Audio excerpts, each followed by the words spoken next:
La première chose que j'aimerais dire, c'est qu'il y a beaucoup de choses qui ont été faites par beaucoup d'acteurs, que ce soit le gouvernement ou tous les partenaires.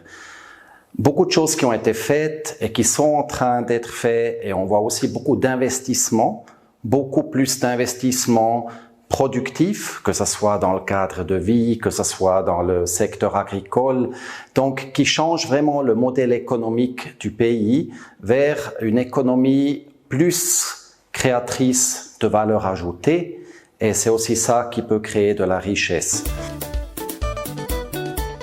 On travaille directement avec les micro, petits et moyens entrepreneurs. L'idée, c'est donc de promouvoir l'entrepreneuriat au niveau local pour dynamiser l'économie locale, pour contribuer à une croissance de l'économie locale, création d'emplois et de revenus. Et là également, c'est donc un investissement dans leur capacité de mener, de conduire le business, donc un investissement directement en leur capital humain.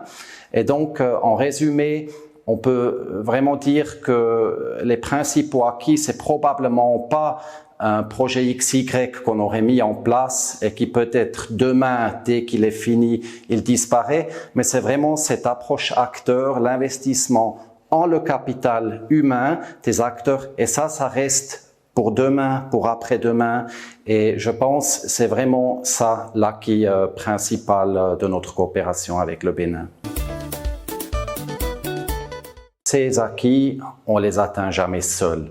C'est avec nos partenaires qu'on les a atteints, et les partenaires à tous les niveaux, que ce soit au niveau national, au niveau local, ou ça peut aussi être des partenaires internationaux. Ce qui est important, c'est pas seulement de leur fournir un appui financier pour mettre en œuvre des actions, mais en fait aussi un appui d'expertise, un appui institutionnel qui les aide à grandir.